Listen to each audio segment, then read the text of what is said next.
स्वागत है आप सभी का आशु घई 9th-10th पे, जहां पे मैं आशु घई आपको दिल और दिमाग दोनों से पढ़ाता हूं।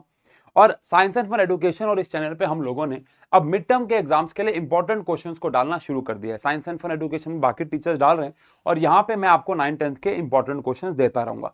आज इस सीरीज का पहला वीडियो जहां पे हम आज मोस्ट इंपॉर्टेंट क्वेश्चंस का क्या मतलब है ये आपको बताऊंगा, लेकिन हम लोग मोस्ट इंपॉर्टेंट क्वेश्चंस को आज कर रहे हैं।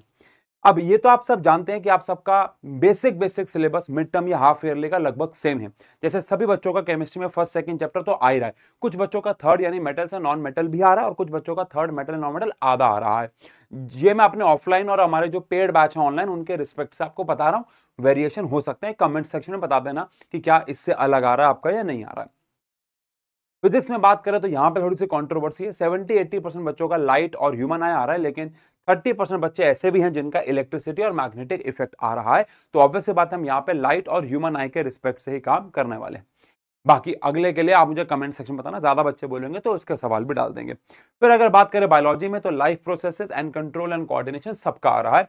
अगेन यहाँ पे भी किसी किसी बच्चे का हाउ डू ऑर्गेनिज्म रिप्रोड्यूस, किसी किसी बच्चे का आ रहा है, सबका नहीं आ रहा है, बहुत कम है, 5-7% बच्चे। ये बेसिक सिलेबस कहने को तो कई जगह तो कार्बन्स कंपाउंड भी आ रहा है, बट हाफ ईयरली में मिड टर्म एग्जाम में ये चीजें आ रही है। अब इसके मोस्ट इंपॉर्टेंट 33 क्वेश्चंस में सब्जेक्टिव ऑब्जेक्टिव हर प्रकार के सवालों को यहां पे देखेंगे, कॉम्पिटेंसी बेस्ड घुमा फिरा के।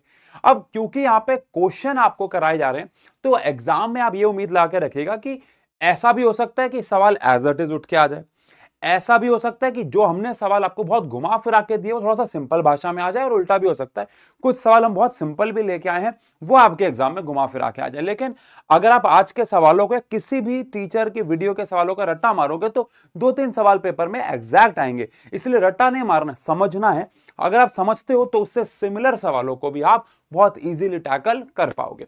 तो चलिए स्टार्ट करते हैं पहले सवाल दूसरे सवाल से। हर एक सवाल पे आप रुक सकते हो, वीडियो को पॉज कर सकते हो और सवाल बना सकते हो, लेकिन अगर आप साथ साथ बनाओगे तो और बढ़िया है, फ्लो आएगा, है ना, और आप मैच भी कर सकते हो, कैसे भी आप बात कर सकते हो। चलो तो सबसे पहले, अरे वाह, फिजिक्स के सवाल से ही शुरू करते हैं। फिजिक्स के सवाल में क्या है, an object of height 6 centimetre is placed at distance 20 centimetre from a convex lens. तो अगर आपने लाइट चैप्टर किया है मुझसे तो मैंने उन क्वेश्चंस में हमेशा से बोला है कि लाइट चैप्टर में आप सबसे पहले लिखा करो कि सवाल किसके लिए है। अब जैसे कि ये सवाल है कन्वेक्स लेंस के लिए, ताकि आपको साइन कन्वेंशन लिखते वक्त हमेशा ही दिखता रहे, ठीक है। अब एक ऑब्जेक्ट है, ऑब्जेक्ट हमेशा वर्टिकली ऊपर रखते हैं तो ये प्लस में लिया जाता है ना, है ना। एट डिस्टेंस ऑफ ऑब्जेक्ट को रखा गया है 20 सेंटीमीटर पे। ऑब्जेक्ट डिस्टेंस हमेशा माइनस होता है, चाहे कोई भी मिरर या कोई भी लेंस हो। और फोकल लेंथ आपको दे रखी है 15 सेंटीमीटर, क्योंकि कन्वेक्स लेंस है जिसका फोकस इधर होता है, अगर लाइट इधर से आ रही है जिसकी वजह से फोकल लेंथ भी पॉजिटिव हो जाती है। आपको नेचर, पोजीशन, साइज वगैरह वगैरह निकालना है। तो पहला पार्ट तो फुल फ्लेज क्वेश्चन है, मैंने हमेशा से बोला है ये एक सवाल आपके एग्जाम में आएगा, चाहे मिरर चाहे लेंस, ठीक है। अब क्योंकि ये लेंस है तो आपको लेंस फॉर्मूला लगाना है, 1/f is equal to 1/v minus 1/u। अब आपको फोकल लेंथ दे रखी है 15, 1/v में आपको v जो है वो कैलकुलेट करना है, और माइनस माइनस प्लस सीधा मैं कर रहा हूं 1/20 आ जाएगा। अब 1/15 minus 1/20 is equal to 1/v। 15 और 20 का एलसीएम हमारा हो गया 60, इसको इससे काटा तो 4 आ गया और इसको इससे काटा तो 3 आ गया। तो ये बेसिकली हमारे पास 1/v आ गया। तो कुल मिला के कहने का मतलब है कि जो v की वैल्यू आ गई वो प्लस 60 सेंटीमीटर आ गई, यानी कि जो इमेज फॉर्म होगी वो कहां पे फॉर्म होगी, 60 सेंटीमीटर पे। तो हमने पोजीशन तो निकाल दी।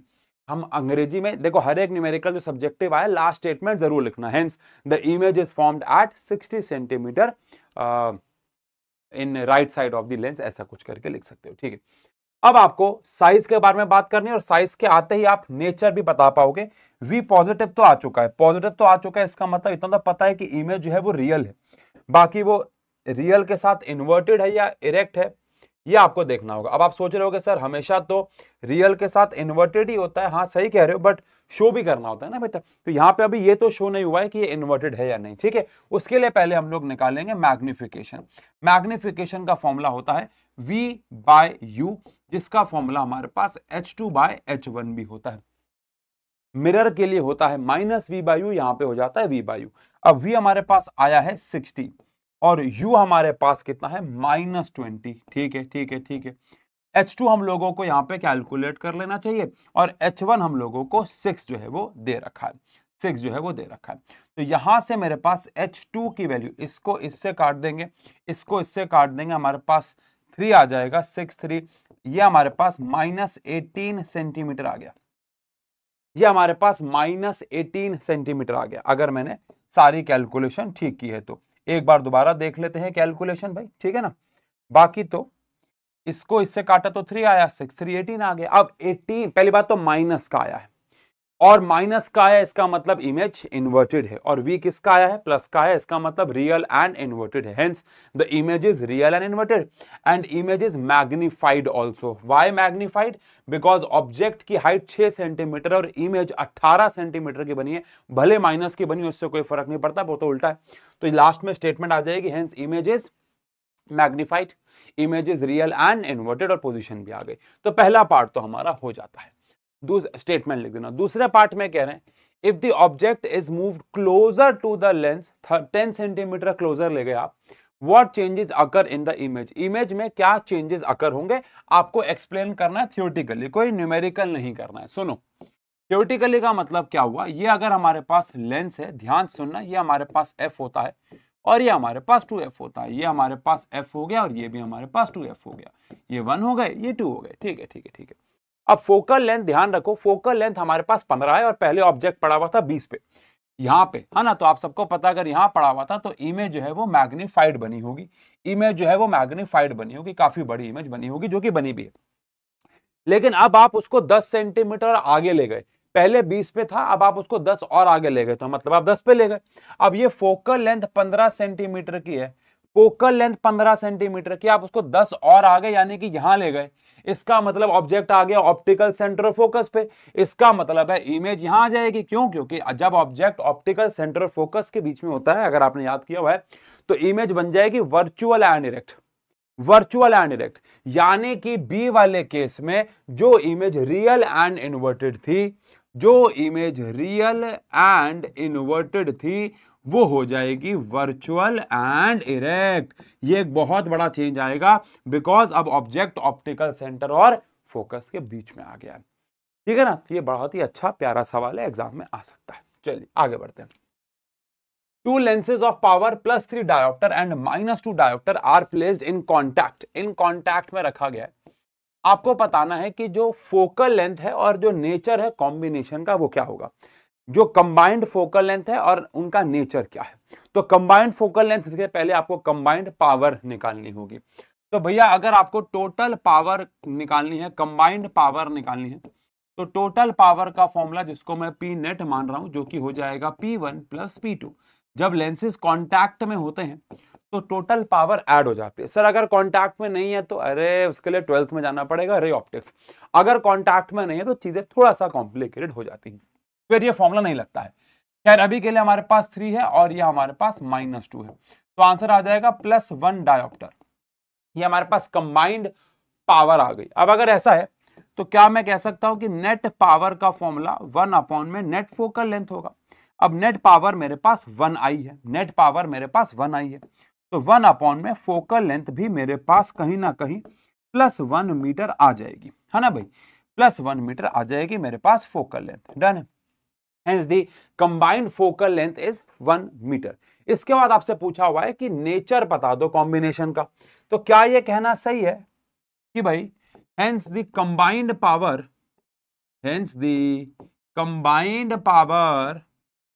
is +1 डायोप्टर, सो कॉम्बिनेशन का नेचर क्या होगा, जो कंबाइंड पावर है वो पॉजिटिव आई है नेगेटिव आई है, वो पॉजिटिव आई है, इसका मतलब ये कन्वेक्स यानी कि कन्वर्जिंग बिहेव करेगा।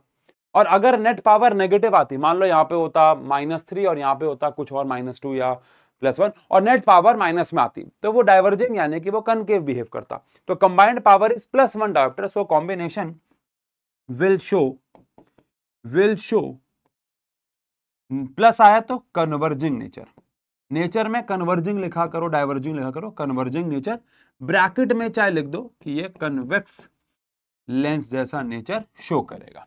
डन है, डन है क्या? चलो अगले सवाल पे आते हैं। Which of the following statement is true, इनमें से कौन सी स्टेटमेंट ट्रू है। कंफ्यूजन करती है बच्चों में, और कुछ नहीं है, बहुत आसान सवाल है। कन्वेक्स लेंस है जिसकी पावर 4 डायोप्टर है, तो फोकल लेंथ क्या होगी। देखो पहली बात तो अगर 4 है, अगर पावर 4 है तो 1/f के हिसाब से 1/p आ जाएगा, और 1/p में 4 के हिसाब से 0.25 मीटर आएगा। तो फोकल लेंथ में न्यूमेरिकली मैग्नीट्यूड तो सही है, अब हमें साइन पे काम करना है। कह रहे हैं कन्वेक्स लेंस है जिसकी पावर 4 डायोप्टर है और उसकी फोकल लेंथ 0.25 मीटर है। मुझे तो पहली स्टेटमेंट ठीक लग रही है, बिकॉज कन्वेक्स लेंस की पावर पॉजिटिव में होती है। एक कन्वेक्स लेंस है जिसकी पावर -4 डायोप्टर है, गलत है, बिकॉज पावर -4 नहीं हो सकती कन्वेक्स की। एक कनकेव लेंस है जिसकी पावर 4 डायोप्टर है, अगेन कनकेव की पावर प्लस में नहीं हो सकती, कनकेव की पावर माइनस में होती है। एक कनकेव लेंस है जिसकी पावर -4 डायोप्टर है, लेकिन फोकल नहीं, तो फोकल लेंथ भी माइनस में होनी चाहिए थी, तो ये वाली स्टेटमेंट भी गलत हो जाती है, जिसका मतलब है ए यानी फर्स्ट जो भी है स्टेटमेंट इज करेक्ट। डन है। अगले सवाल पे आते हैं, बहुत अच्छा सवाल है, आओ देखें, बहुत ही प्यारा सवाल है। The image of a candle flame formed by a lens is obtained on a screen. पहली बात क्या क्या चीजें ध्यान में रखनी है, लेंस, दूसरी चीज इमेज कहां बनी है, स्क्रीन पे। अगर इमेज स्क्रीन पे बनी है तो इसका मतलब इमेज रियल है, और वो हम जानते हैं कि रियल के साथ साथ इन्वर्टेड होगा ही, ठीक है। Placed on the other side of the lens if the image is 3 times the size of the flame. पहली बात तो अगर इमेज रियल है तो आपको यह भी समझना होगा कि जो लेंस है वो कन्वेक्स है, कनकेव हो ही नहीं सकता, ठीक है। तो क्या क्या बातें पता चल गई हमें। पहली बात पता चल गई कि ये एक कन्वेक्स लेंस है, यानी इस क्वेश्चन में कितना घुमा फिरा के बातें की गई है। दूसरी बात है पता चल गई जो इमेज है वो 3 गुना है साइज ऑफ द फ्लेम के, यानी कि जो मैग्निफिकेशन है ये 3 होगा। अब यहां पे मैं आपसे एक सवाल पूछूंगा, कमेंट सेक्शन पे आंसर दो। टाइम 12 मिनट के आसपास कुछ है, प्लीज टाइम स्टैम्प के साथ आंसर देना। जो मैग्निफिकेशन होगा वो प्लस में लेंगे या माइनस में, होशियार बच्चे से सवाल है।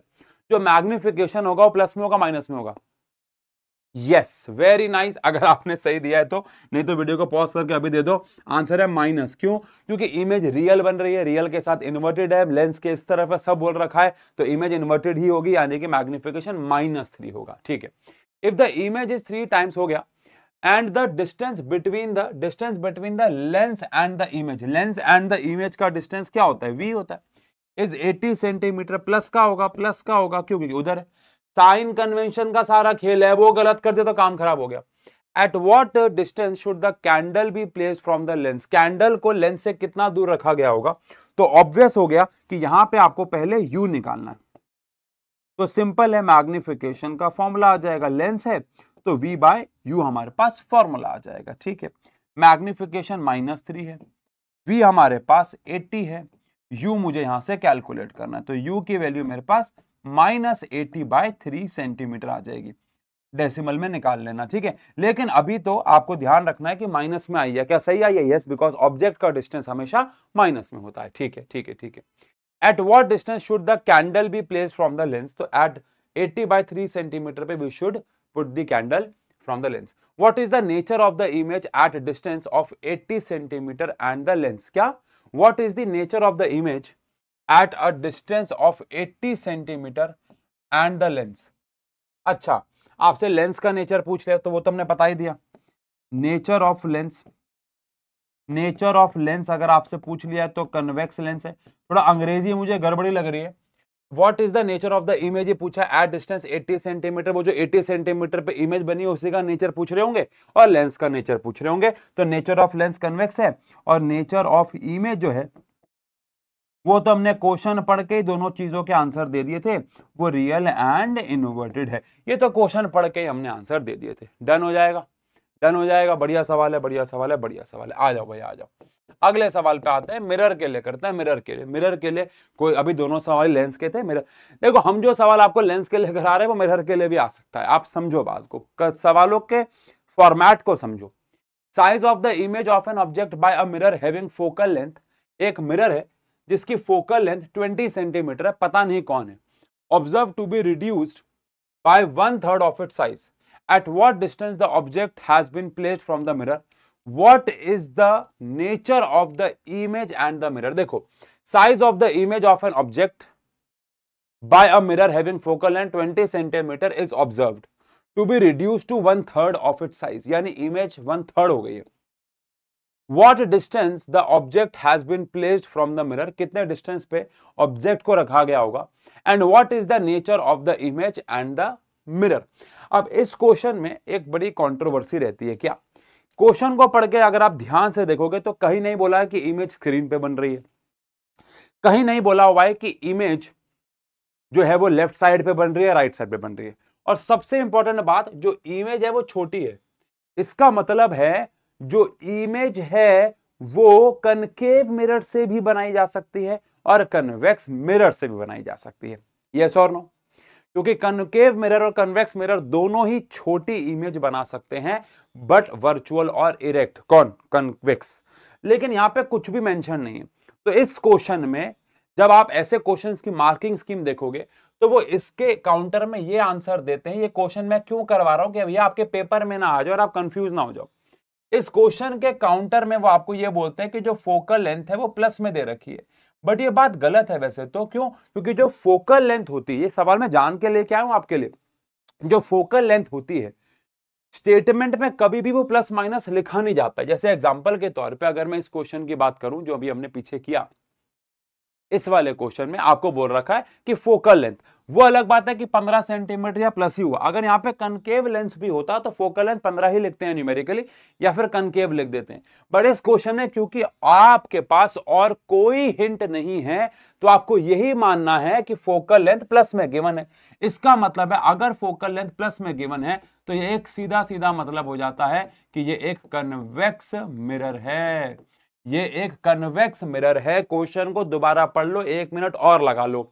Size of image of an object by a mirror having focal length of 20 centimetre, इससे नहीं पता लग रहा कौन सा मिरर है, is observe to be reduce to 1/3 of its size. Image छोटी बनी है।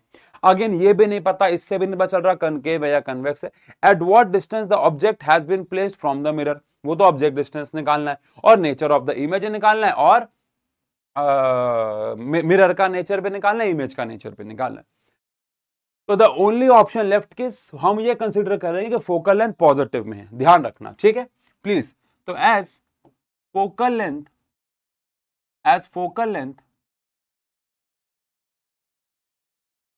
इज पॉजिटिव, तो nature of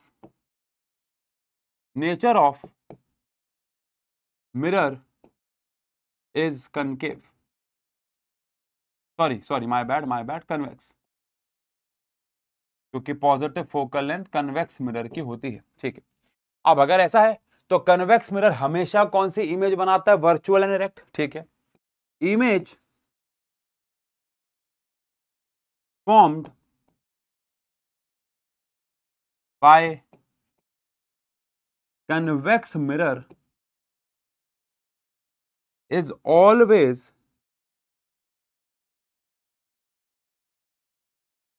virtual and erect। तो नेचर ऑफ इमेज भी आ गया। अब आपको क्या निकालना है? ऑब्जेक्ट डिस्टेंस निकालना है। चलो वो तो हम निकाल लेंगे। कैसे? मैं ये लेट कर लेता हूं कि जो ऑब्जेक्ट डिस्टेंस है वो x है, ठीक है, माइनस अपने आप आ जाएगा। फोकल लेंथ जो है वो मुझे दे रखी है 20 सेंटीमीटर। v कितना आ जाएगा? अब देखो v कितना आ जाएगा। क्या ये कहना ठीक है कि मैग्निफिकेशन का फॉर्मूला -v/u होता है? बिल्कुल होता है। अब मैग्निफिकेशन में बोल रखा है रिड्यूस टू 1/3, यानी कि मैग्निफिकेशन 1/3 है, यानी कि मैग्निफिकेशन 1/3 है। माइनस v मुझे निकालना है, u मेरे पास x है, तो यहां से मेरे पास v की वैल्यू आ जाएगी -x/3, यानी कि मेरे पास v की वैल्यू आ जाएगी -x/3। अब इन वैल्यूज को पुट करके हम लोग x निकाल लेंगे। आ जाओ कैसे? 1/f is equal to 1/v plus 1/u। Focal length 20 है, मैग्निफिकेशन -v/u होता है, u को मैंने x मान लिया है। सर माइनस क्यों नहीं माना? एक ही बात है, अगर आप -x मानोगे तो आपका x का आंसर प्लस आ जाएगा, अगर आप u की वैल्यू को x मानोगे तो आपका x की वैल्यू नेगेटिव आएगी, ठीक है ना।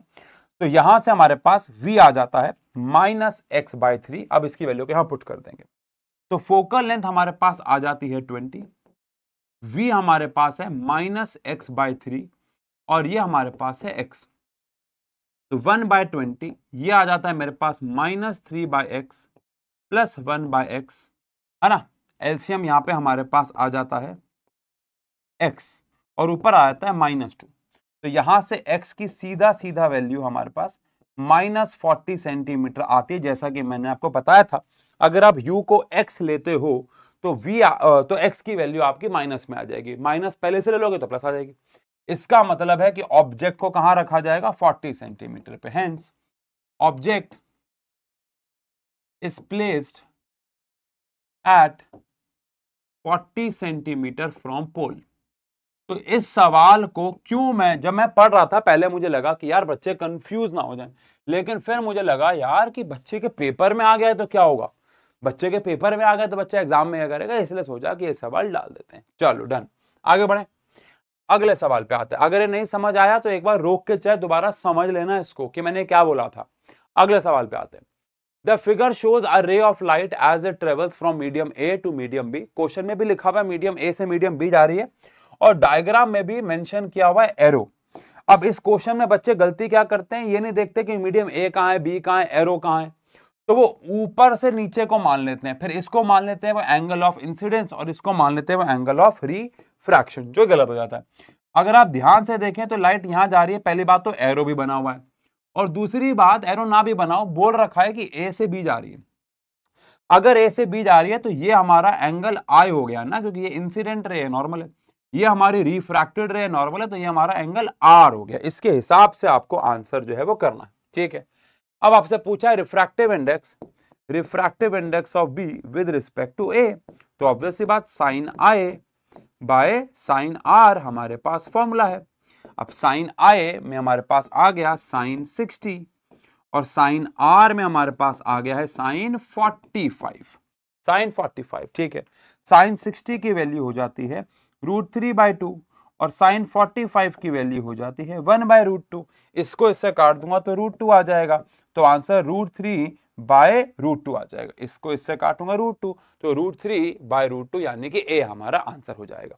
अब अगर आपने इसको उल्टा किया होता, अगर आप बी से ए ले गए होते तो आपका आंसर √2/√3 आता और वो भी ऑप्शन में मैच करके आ जाता है, गलत हो जाता। समझे बात को? चलो अब इसके बाद एक और सवाल हमारे पास आ रहा है केमिस्ट्री का, बड़ा ही प्यारा सवाल। A student added small amount of solid lead nitrate, एक बच्चे ने लेड नाइट्रेट लिया into a test tube and heated it strongly. आपको ए पार्ट में इसकी बैलेंस्ड केमिकल इक्वेशन लिखनी है। आई होप आपको याद हो कि आयरन सल्फेट और लेड नाइट्रेट को हीट करने वाली रिएक्शन बहुत ज्यादा इंपॉर्टेंट है, एग्जाम में पूछी जाती है। लेड नाइट्रेट यानी PbNO3 ट्वाइस, अगर मैं इसको हीट करता हूं तो हीट करने पे ये टूट के 3 चीजें बनाता है, अगर आपको याद होगा तो। एक तो बनाता है ये लेड ऑक्साइड, एक बनाता है ये NO2 गैस और एक बनाता है ये O2 गैस। अब इस रिएक्शन को हमें करना है बैलेंस्ड, तो यहां पे नाइट्रोजन 2 है लेकिन यहां पे नाइट्रोजन 1 है, तो मैंने 2 लगा दिया, ठीक है। अब ऐसा करने पे क्या, मैं देखो अगर एक बड़ी आयरनी वाली बात यह है कि अगर मैं यहाँ पे ऐसा करता भी हूं तो भी एक प्रॉब्लम क्या होगी कि जो ऑक्सीजन है वो हमेशा ऑड में रहेंगे। यहाँ पे 2 दूनी 4 और 2 6 और 1 7, लेकिन यहाँ पे तो 6 है, तो कभी भी आप ऑक्सीजन को बैलेंस नहीं कर पाओगे। तो एज अ रिजल्ट हमें यहाँ पे 2 लगाना ही पड़ेगा ताकि यहाँ पे इवन हो जाए। अब यहाँ पे कितने हो गए 2 और यहाँ पे कितने हो गए हमारे पास 2 और 2। अब यहाँ पे मुझे क्या लगाना पड़ेगा 2, जिसकी वजह से नाइट्रोजन कितने हो जाएंगे 4, यहाँ पे नाइट्रोजन हो जाएंगे 4 4 4, लेकिन ऑक्सीजन कितने हो गए 3 दूनी 6 6 दूनी 12। अब यहाँ पे कितने 4 × 2 8 9 10 11 12, रिएक्शन बैलेंस हो गई। ये 4 लिखा हुआ है। मैं दोबारा समझाता हूं मैंने क्या किया है। मैंने सोचा कि मैं यहाँ पे पहले 2 लगा देता हूं, बट ऐसा करने पे प्रॉब्लम ये होगी कि ऑक्सीजन यहाँ पे हमेशा ऑड रह जाएंगे, बिकॉज यहाँ पे 1 बैठा हुआ है। तो मैंने इसको 2 से मल्टीप्लाई किया ताकि ऑक्सीजन इवन हो जाए, लेकिन इसको 2 से मल्टीप्लाई करूंगा तो लेड भी 2 हो जाएंगे, तो उसको किया। ऐसा करने पर नाइट्रोजन 4 हो गए, तो इसको 4 से किया तो ऑक्सीजन अपने आप बैलेंस हो गए। तो ये हमारी रिएक्शन हो गई, ठीक है। इसके बाद बी पार्ट में कह रहे हैं identify the gases release and explain how would you test them in lab. तो यहाँ पे 2 गैसेस निकल रही हैं। जो गैस फर्स्ट निकल रही है वो है NO2 और हम सब जानते हैं ये हमारी ब्राउन मुंडे है, यानी कि ये हमारी ब्राउन गैस है। तो इसके लिए तो आइडेंटिफिकेशन कुछ है नहीं, ब्राउन कलर की गैस निकल रही है, ठीक है। लेकिन जो गैस सेकेंड हमारे यहाँ पे निकल रही है वो है ऑक्सीजन गैस, और उसके लिए आपको याद होगा फ्लिंट टेस्ट किया जाता है। फ्लिंट टेस्ट, फ्लिंट टेस्ट क्या, हम लोग एक जलता हुआ फ्लिंट यानी अगरबत्ती या कोई भी चिंगारी वाली चीज टेस्ट ट्यूब के पास लेके आते हैं। अगर फ्लिंट कन्वर्ट हो जाती है किसमें, फायर में, उसमें फ्लेम लग जाती है, इसका मतलब वहां पे ऑक्सीजन है, बिकॉज ऑक्सीजन आग को प्रोमोट करती है, बहुत बढ़ा देती है। इसको क्या बोलते हैं, फ्लिंट टेस्ट। आप कहीं पे फ्लिंट टेस्ट लिखना चाहते हो तो लिख सकते हो, मैं बोल रहा हूं, है ना। फ्लिंट टेस्ट क्या है, by bringing a flint near, by bringing a flint near the mouth of the test tube, we can test the presence of oxygen. We can test the presence of oxygen. If flint catches fire and turns into a flame, if flint catches fire and turns into a flame, then it shows the presence of oxygen. Done है, तो ऐसे कर सकते हो। इसके बाद classify the type of chemical reaction, obviously बात है डीकंपोजिशन रिएक्शन है, लेकिन मैंने हमेशा बोला है कि अगर उसका कोई टाइप है तो बढ़िया रहेगा। तो ये थर्मल डीकंपोजिशन हो गई, ये थर्मल डीकंपोजिशन हो गई। अगर ये किसी का टाइप है तो और बढ़िया है ना, तो फिर ये क्या हो गई भाई, थर्मल डीकंपोजिशन रिएक्शन हो गई। चलो डन, आगे बढ़ते हैं।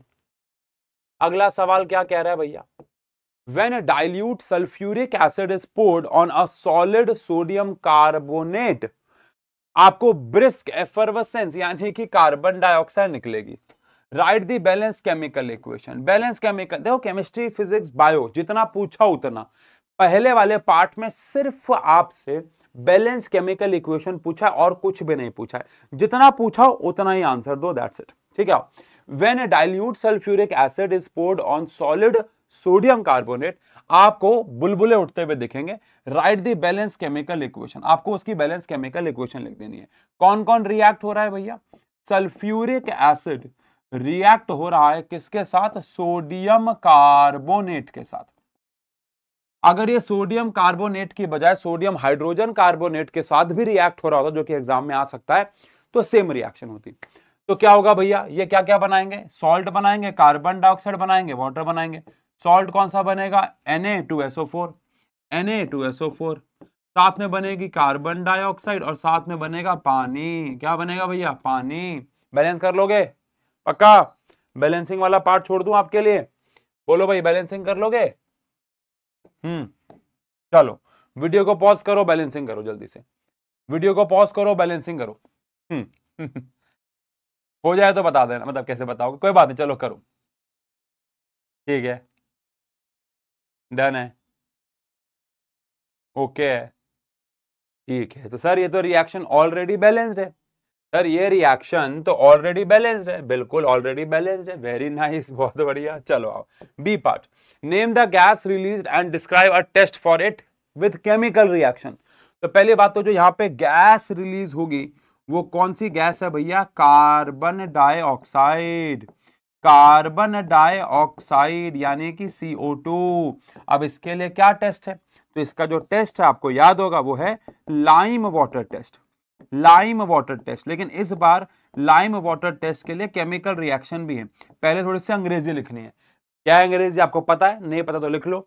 Bye passing carbon dioxide into colourless lime water we can test the presence of carbon dioxide. If lime water turns milky, then it shows the presence of carbon dioxide because of the formation of calcium carbonate. नीचे reaction आ जाएगी, reaction आ जाएगी भाई।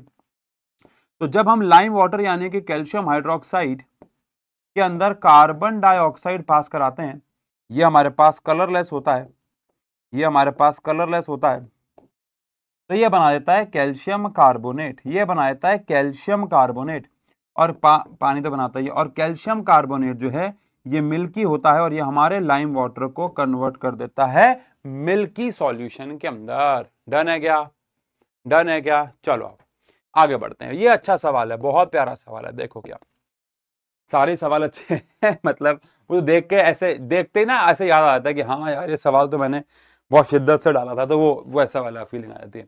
Milk of magnesia is often used as an anti acid. Milk of magnesia को हम लोग anti acid के रूप में यूज करते हैं। जिसको नहीं पता हो, milk of magnesia means magnesium hydroxide, magnesium hydroxide, जैसे एंटा एसिड के रूप में मैग्नीशियम हाइड्रोक्साइड बेस यूज होता है, NaSCO3 baking soda base use होता है ना, तो ये वीक बेस है, मतलब इनको इस्तेमाल किया जा सकता है एंटा एसिड के रूप में। राइट बैलेंस केमिकल इक्वेशन, आपको बताना है स्टमक में कैसे एसिड को न्यूट्रलाइज करता है, उसके सिर्फ आपको इक्वेशन लिखनी है और कोई तिगड़मबाजी नहीं। अब मिल्क ऑफ मैग्नीशिया यानी कि magnesium hydroxide, milk of magnesia यानी कि मैग्नीशियम हाइड्रोक्साइड पेट में बैठे हुए एसिड, पेट में बैठा हुआ एसिड कौन है भैया, HCl है।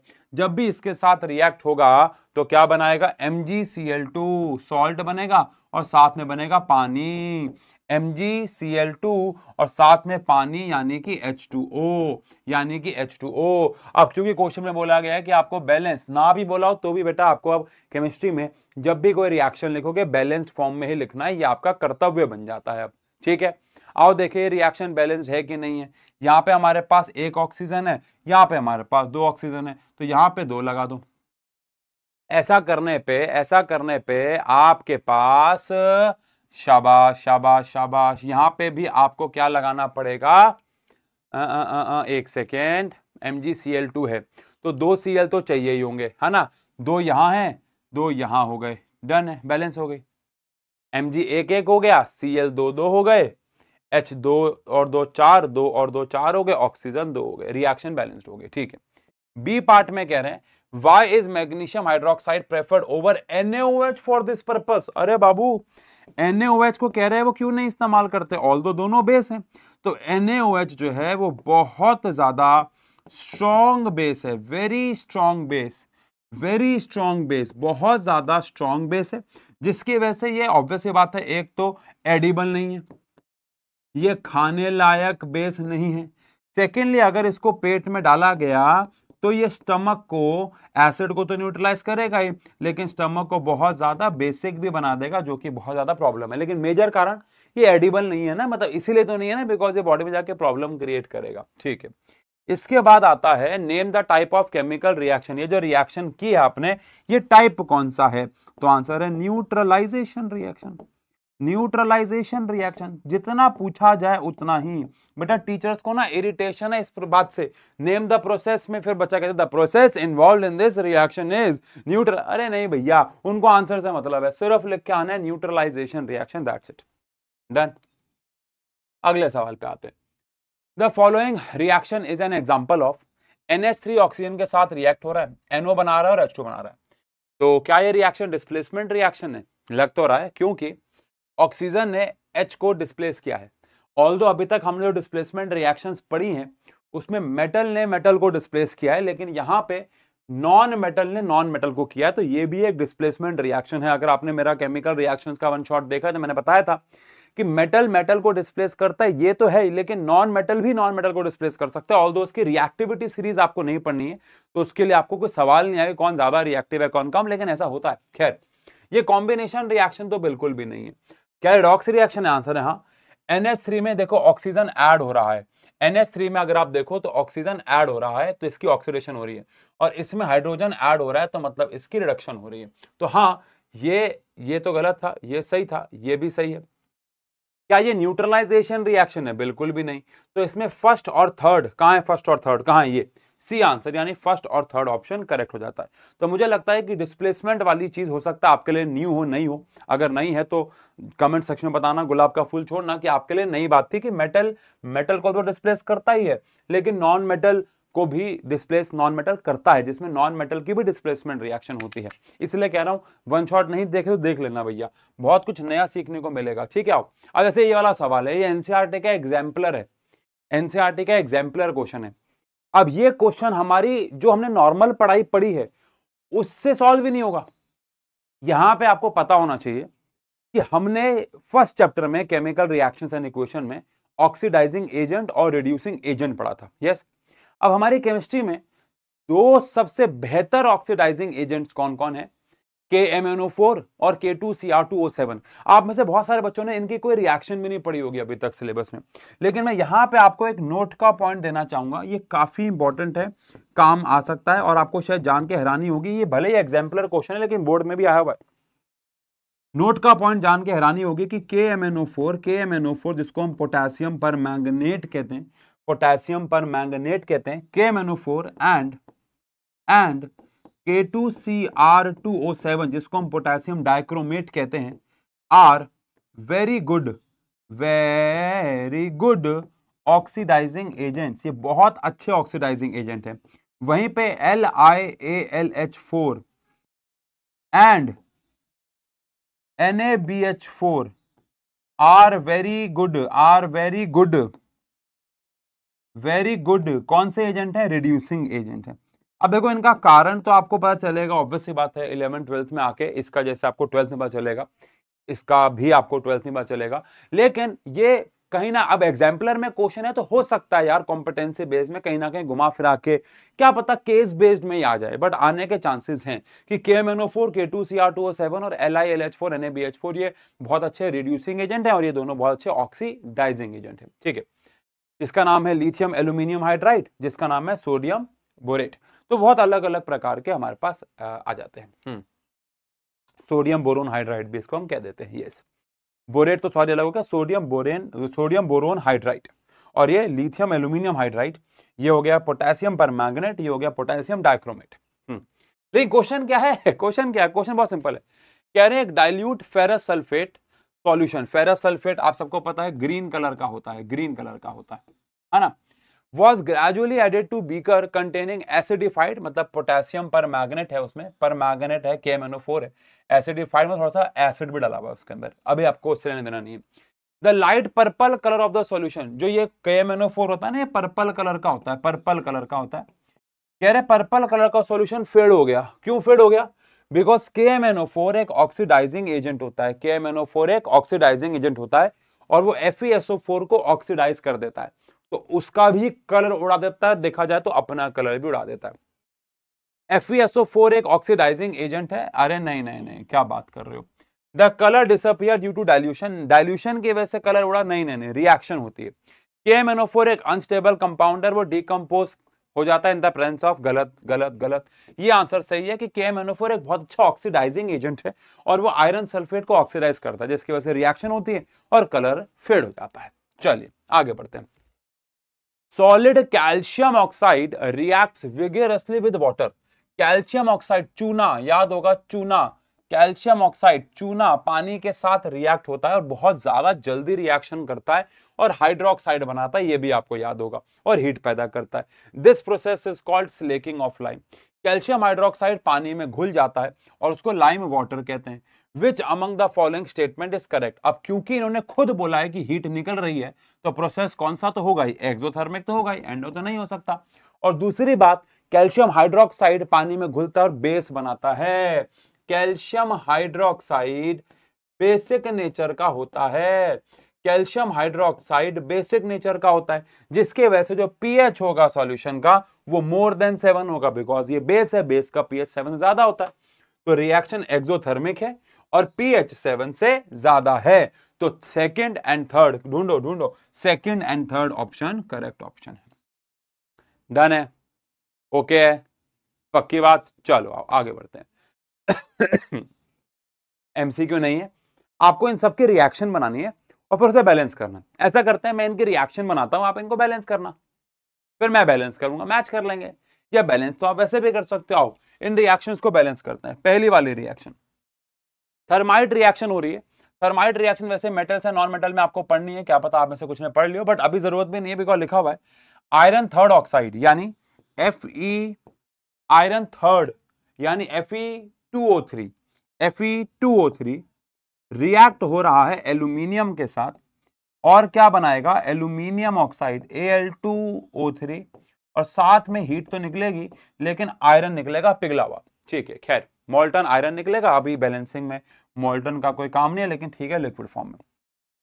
अब इस रिएक्शन को आपको करना है बैलेंस करना बड़ा आसान है। यहाँ पे 2 आ जाएगा, यहाँ पे 2 आ जाएगा, Fe भी 2 हो गए, एल्यूमिनियम भी 2 हो गए, बहुत ही प्यारी बैलेंसिंग हो गई। ठीक है, सेकेंड, मैग्नीशियम रिबन को हमने नाइट्रोजन में जलाया। मैग्नीशियम ऑक्सीजन में भी जलता है और नाइट्रोजन में भी जलता है, और जलने के बाद इसने क्या बनाया? मैग्नीशियम नाइट्राइड, यानी कि Mg3N2। ये फॉर्मूला कैसे आया भैया? Mg की वैलेंसी 2 होती है, नाइट्रोजन की वैलेंसी 3 होती है, तो Mg3N2। अगर ये नई चीज है तो भैया कमेंट सेक्शन पे गुलाब का फूल आना चाहिए। आओ इस रिएक्शन को बैलेंस कर लें, यहाँ पे 3 आ गया, क्या बैलेंस करना है इसमें बताओ। चलो जी, बढ़िया आ रहा है, मजा आ रहा है। इसको रहने दो, इसको रहने दो, ये काम आ जाएगा आपके, ठीक है। सी रिएक्शन है, chlorine gas is passed on an aqueous potassium iodide. Chlorine gas को पास कराया गया पोटेशियम आयोडाइड पे, के आई पे टू फॉर्म पोटेशियम क्लोराइड, ताकि KCl बन जाए, KCl बन जाए, और आयोडीन ऑब्वियस सी बात है बाहर आ जाए, है ना। और कौन बाहर आ जाए? आयोडीन बाहर आ जाए। रिएक्शन को करना है बैलेंस, तो यहां पे 2 लग जाएगा और यहां पे 2 लग जाएगा, रिएक्शन हो जाएगी बैलेंस। अब जो चौथी बैलेंसिंग है, वैसे तो ये बैलेंसिंग काफी अगेन इजी है, बट ये यहाँ पे रिएक्शन बनाना थोड़ा सा आपके लिए मुश्किल हो सकता है। ये रिएक्शन आपको अजीब लग सकती है क्योंकि यहाँ पे इथेनॉल आ रहा है। अब इथेनॉल जो बेसिकली होता है, ये वैसे तो आपने बायो में एनारोबिक रेस्पिरेशन में पढ़ा होगा C2H5OH, बट अगर नहीं पता तो मैं रिएक्शन बना देता हूँ। यहाँ पे हमारे पास आ जाएगा C2H5OH, और यहाँ पे मेरे पास कह रहे हैं हमने इथेनॉल को बर्न किया एयर में बर्न किया, मतलब ऑक्सीजन में बर्न किया, और साथ में बना कार्बन डाइऑक्साइड और वाटर। सर अब हमें कैसे पता चलेगा वो ऑक्सीजन में बर्न हुआ? पहली बात तो अगर एयर में लिखा हो तो ऑक्सीजन ही होता है, अदर देन ये लिखा हो कि उसमें नाइट्रोजन है, जैसे इस वाले क्वेश्चन में लिखा हुआ था कि उसको हमने बर्न किया एटमॉस्फेयर में जिसमें नाइट्रोजन गैस है, लेकिन यहाँ पे एयर लिखा है, एयर का मतलब ऑक्सीजन ही होता है। एंड सेकेंडली ये रिएक्शन हमारे सिलेबस की रिएक्शन है, but carbon and compound chapter में। तो जब ये फाइनल में आएगा तो आपको कार्बन कंपाउंड आता ही होगा, तो शायद मिड टर्म में ये वाली रिएक्शन ना आए, बट यू नेवर नो, क्योंकि ये वाला फॉर्मूला आप बायो में पढ़ चुके हैं तो आ भी सकता है। बाकी ये रिएक्शन है।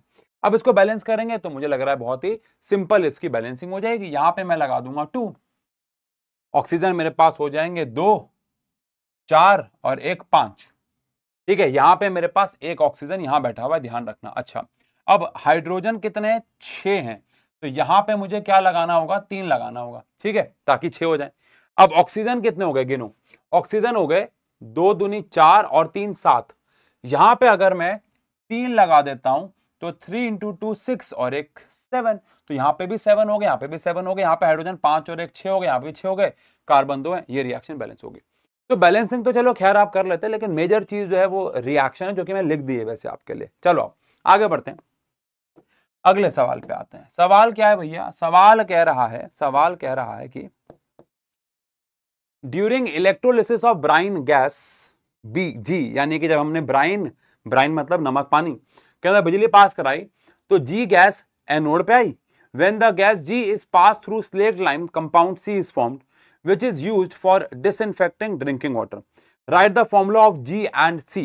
तो हम ये तो समझ गए पहली बात तो कि एनोड पे, याद होगा एनोड और कैथोड पे 2 गैसेस जाती है जब हम NaCl को पानी में डाल के बिजली पास कराते हैं। एनोड पे जो गैस जाती है वो क्लोरीन है। मैंने आपको रीजन भी दिया था प्रॉपर 1 शॉट में, मैंने कहा था रट्टे मत मारो, समझो, बिकॉज इलेक्ट्रोलिसिस के और भी प्रोसेस आएंगे। और कैथोड पे जो हमारे पास गैस जाती है वो हमारे पास हाइड्रोजन होती है। इन्होंने एनोड की बात करी अभी फिलहाल, तो जो G गैस है हमारे पास, जो G हमारे पास गैस है, ये हमारे पास क्लोरीन गैस है। और अगर आप वैसे भी भूल गए तो आगे लिखा हुआ है कि भैया स्लेट लाइम में क्लोरीन गैस को पास कराया तो एक ऐसा कंपाउंड बना जो डिसइंफेक्टेंट है, यानी कि ये ब्लीचिंग पाउडर है। तो C हमारा है bleaching powder, chlorine gas, formula इसका Cl2, और C हमारे पास है ब्लीचिंग पाउडर। ब्लीचिंग पाउडर का जो फॉर्मूला हमारे पास हो गया वो हो गया CaOCl का ट्वाइस ही हमारे पास ब्लीचिंग पाउडर हो गया, ठीक है ना। हाँ, which is use for disinfectant drinking water, ठीक है। Right the formula of GNC, हो गया। सेकेंड पार्ट में पूछ रहे हैं state the chemical equation involved. कौन सी केमिकल इक्वेशन इन्वॉल्व? अब देखो यहाँ पे क्या कंफ्यूजन है, क्या इन्होंने इलेक्ट्रोलिसिस वाली रिएक्शन पूछी है या ब्लीचिंग पाउडर बनने वाली पूछी है? तो दोनों रिएक्शन लिख देना, इलेक्ट्रोलिसिस वाली भी लिख देना, ब्लीचिंग पाउडर वाली भी लिख देना।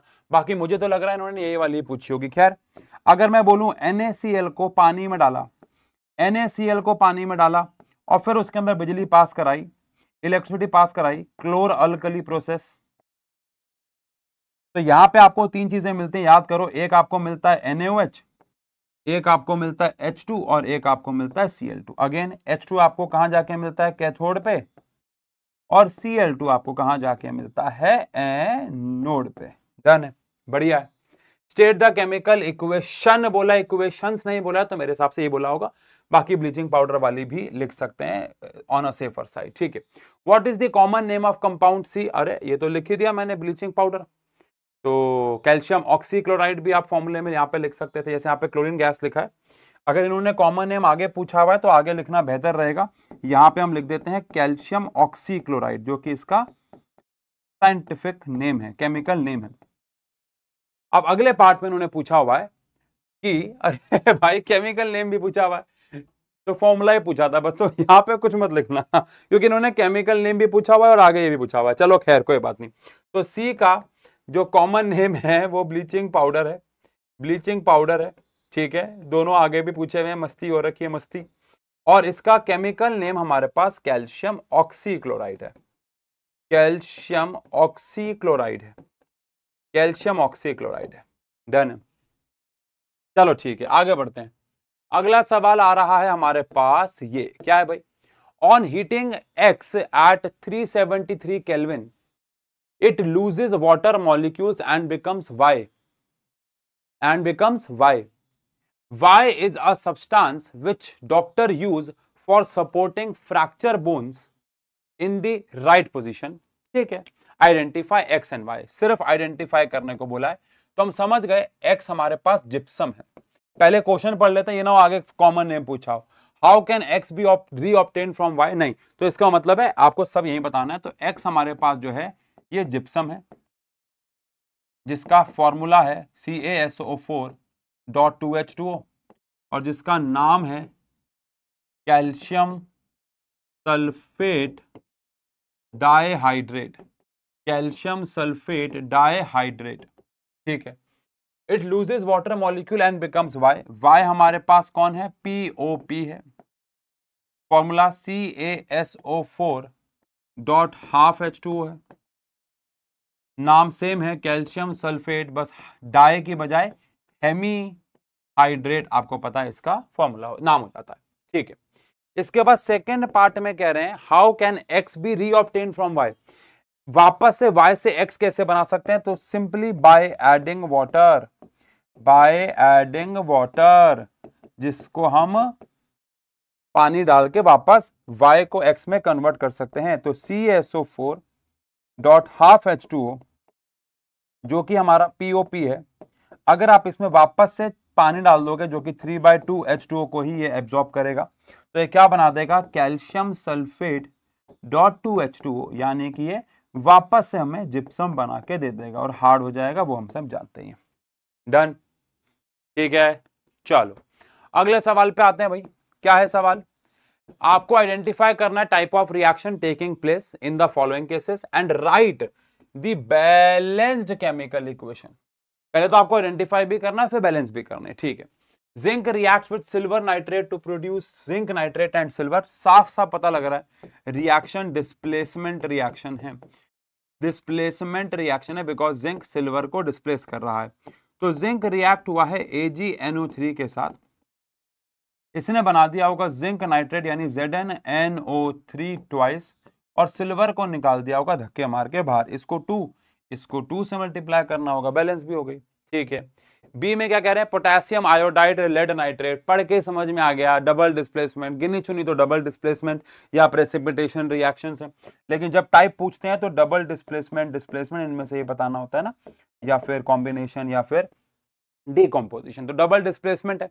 पोटेशियम आयोडाइड यानी कि KI रिएक्ट हो रहा है लेड नाइट्रेट के साथ। अगर हमें अभी भी ये रिएक्शन नहीं याद हो रही है तो हमारे के साथ कुछ गड़बड़ चल रही है बेटा, बिकॉज ये फर्स्ट चैप्टर के सबसे इंपॉर्टेंट रिएक्शंस में से एक है।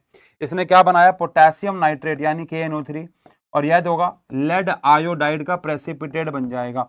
ऑल्दो यहाँ पे ऐसा कुछ पूछा नहीं है, बट पूछते हैं तो लेड आयोडाइड का क्या बन जाता है? प्रेसिपिटेट, येलो कलर का। खैर ठीक है, अब रिएक्शन को बैलेंस करते हैं। यहाँ पे 2 लगाते हैं और आयोडीन है तो यहाँ पे 2 लगा देते हैं। डन, बैलेंस हो गई, ठीक है। ये काफी इंपॉर्टेंट रिएक्शन है, काफी इंपॉर्टेंट रिएक्शन है। डबल डिस्प्लेसमेंट के दोनों ही रिएक्शन काफी इंपॉर्टेंट है, 2-3 ही एनसीईआरटी में, सारी के सारी इंपॉर्टेंट है, कोई भी एक आ सकती है। प्रत्युष, ये एनसीईआरटी का सवाल है, एनसीईआरटी का सवाल है। प्रत्युष ने सल्फर लिया, एक स्पैचुला में चम्मच में सल्फर को लिया, एंड हीटेड इट, और उसे गर्म करा। He collected the gas by inverting a test tube over it as shown in the figure, और ऊपर एक गैस इकट्ठी हुई और उस गैस को उसने इकट्ठा कर लिया वहां पे, और फिर उसने उसको ड्राई लिटमस से टेस्ट किया, कुछ नहीं होगा। फिर गीले लिटमस से टेस्ट किया, होगा कुछ, बता रहा हूं। फिर right balance chemical equation for the reaction taking place, क्या रिएक्शन हो रही है ये आपको बताना है। And what will be the action of gas on what will be the action of gas on, ये क्वेश्चन तो इनकम्प्लीट है। What will be the action of gas on, ये क्वेश्चन तो इनकम्प्लीट है। एक सेकेंड, ये क्वेश्चन मैंने लक्ष्य को भेजा हुआ होगा, ऑब्वियस सी बात है। What will be the effect of gas on, कहाँ है, मैं देख लेता हूँ। नहीं, यहाँ पे भी नहीं है, यहाँ पे भी नहीं। चलो, ये क्वेश्चन पूरा नहीं है, लेकिन विनर सीरीज में से ही दिया था मैंने, तो वह तो एनसीईआरटी में ही, एनसीईआरटी में देख लें क्वेश्चन। ये ना हो ना भाई ये इंपॉर्टेंट पार्ट हो, मिस हो जाए। वैसे तो what will be the action of gas, जो गैस निकल रही है उसका, कैल्शियम कार्बोनेट या इन सब पे शायद क्या पता पूछा हो, बाकी फिर भी रिस्क नहीं लेते हैं, आ जाओ। तो एसिड्स, बेसिस, एनसीईआरटी, नहीं ये तो मेटल्स एंड नॉन मेटल में होगा ना सवाल। मेटल्स, नॉन मेटल्स, एनसीईआरटी, ये सवाल तो मेटल्स एंड नॉन मेटल का होगा ना। एक सेकंड बच्चों, मैंने खोल ली है एनसीईआरटी और एक्सरसाइज का सवाल है, नहीं बैलेंस केमिकल इक्वेशन तक ही है बस, नहीं ये इसका पार्ट ही नहीं है। मतलब एनसीईआरटी में तो इसका पहला ड्राई लिटमस और बैलेंस, बस एनसीईआरटी में दो ही पार्ट हैं, ये दोनों को एक बना रखा है, एनसीईआरटी में दो ही पार्ट हैं। पता नहीं भाई फिर क्या है, इसको हटा देता हूं मैं, क्योंकि action on what, calcium carbonate वगैरह कुछ भी हो सकता है। अब मैं कोई भी गलत आंसर ना लिखवा दूं ना, तो फिर इसको अभी छोड़ देते हैं, ठीक है ना। ये वाला पार्ट क्या है, इसको अभी छोड़ देते हैं, डन, इसको मैं हटा देता हूं यहां से। चलो ठीक है, तो भैया सबसे पहले पूछा है प्रत्युष ने सल्फर पाउडर लिया। अब अगर प्रत्युष ने सल्फर पाउडर लिया, अगर प्रत्युष ने सल्फर पाउडर लिया, तो सल्फर पाउडर, पहली बात तो जो रिएक्शन पूछी है वो पहले लिख देता हूं, जो कि हमसे पूछी गई है सी पार्ट में। अब सल्फर जो है जब ऑक्सीजन के साथ रिएक्ट होता है तो हम सब जानते हैं कि सल्फर डाइऑक्साइड बनाता है। ये तो पहली रिएक्शन जो सल्फर को हीट करने पे आई। अब कह रहे हैं ड्राई लिटमस में क्या चेंज होगा, तो आंसर है कोई चेंज नहीं होगा। वैसे तो रीजन पूछा नहीं है, बट अगर पूछा होता तो आपको बताना होता कि लिटमस को अपने कलर को चेंज करने के लिए पानी की जरूरत है, बिकॉज SO2 एक नॉन मेटल ऑक्साइड है, और नॉन मेटल ऑक्साइड जो होते हैं ये एसिडिक ऑक्साइड होते हैं, कभी कभार न्यूट्रल होते हैं बट मोस्टली एसिडिक होते हैं। बट इनको अपना एसिडिक बिहेवियर शो करने के लिए पानी की जरूरत जो है वो पड़ती है। लेकिन अगर मॉइस्ट लिटमस पेपर होगा तो क्योंकि ये एसिडिक हैं तो ये ब्लू लिटमस को कन्वर्ट कर देंगे रेड में। क्यों? क्योंकि ये एसिडिक नेचर के होते हैं। रीजन पूछा नहीं है, बट अगर फिर भी पूछा जाए तो आप लिख सकते हो, चाहो तो मैं बता देता हूं, लिख लो। As sulphur oxide is non metallic oxide, hence it is acidic in nature, hence it is acidic in nature. As a result, it will form H2SO3. As a result, it will form H2SO3. But in some cases, if the amount को हम change करें तो H2SO4 भी बनाता है ना? But majorly it will form H2SO3 and will convert blue litmus to red. तो sulphur को आपने स्पैचुला में सल्फर को लिया और गर्म किया। सल्फर वहां पे किससे रिएक्ट हो गया? ऑक्सीजन से। ऑक्सीजन से रिएक्ट होने के बाद उसने क्या बना दिया? SO2। SO2 बनने के बाद जैसे लिटमस पेपर गीला था उसमें पानी था, उसने जाके रिएक्ट करके क्या बनाया? H2SO3। H2SO4 भी बना सकता है अगर आप इसके अमाउंट के साथ छेड़छाड़ करते हो, बट अगर सब कुछ नॉर्मल कंडीशन में तो H2SO3 बना देगा, जो कि एसिडिक नेचर का होता है। और एसिडिक होने की वजह से इसने क्या किया? ब्लू लिटमस को रेड में कन्वर्ट कर दिया। डन है। चलो आगे बढ़ते हैं भैया, अगले सवाल पे आते हैं। ह्यूमन आई का एक सवाल आ गया, ह्यूमन आई का। A person needs a lens of power -4.5 dioptre for the correction of her vision. अब माइनस का चश्मा पहना है, इसका मतलब है कनकेव पहना है। कनकेव पेन है मतलब कि बच्ची को मायोपिया है ना भाई। What kind of defect in vision is she suffering from? तो ऑब्वियस बात है, she is suffering from myopia. Myopia से वो सफर कर रही है, इतना ही पूछा है। What is the focal length of the corrective lens? क्या फोकल लेंथ होगी? क्या ये कहना सही है कि पावर ऑफ लेंस जो वो यूज कर रही है वो -4.5 डायोप्टर है? ठीक है, तो अगर मैं यहां पे बात करूं कि फोकल लेंथ कितनी होगी, तो फोकल लेंथ यानी कि f का फॉर्मूला 1 अपॉन पावर हो गया। ठीक है, तो 1 अपॉन -4.5 हो गया, -1 अपॉन 4.5 है तो 10/45 हो गया, दैट इज -2/9 मीटर हो गया, जिसको ऑब्वियस सी बात है आप सॉल्व कर सकते हैं एंड -0.333222 आंसर आ जाएगा। ठीक है ना, ये हमारे पास आंसर आ जाएगा 0.222 मीटर, जिसको आप सेंटीमीटर में करोगे तो -22.22 सेंटीमीटर आ जाएगा। ठीक है, चलो खैर ये तो हुआ, लेकिन इसके बाद बोल रहे हैं what is the nature of the corrective lens. तो आंसर ऑब्वियस बात है, नेचर ऑफ लेंस जो है वो कौन सा है, जितना पूछा उतना बताना है। तो नेचर ऑफ लेंस जो है वो कनकेव है, बिकॉज पावर भी नेगेटिव है, फोकल लेंथ भी नेगेटिव है, तो कनकेव है। कनकेव में नेचर में कभी कभार टीचर एक्सपेक्ट कर रहे होते हैं कि आप कन्वर्जिंग लिखेंगे या डाइवर्जिंग, तो इसलिए ब्रैकेट में डाइवर्जिंग भी लिख के आ जाना, ब्रैकेट में डाइवर्जिंग भी लिख के आ जाना, और अगर कन्वेक्स है तो कन्वर्जिंग भी लिख के आ जाना। डन।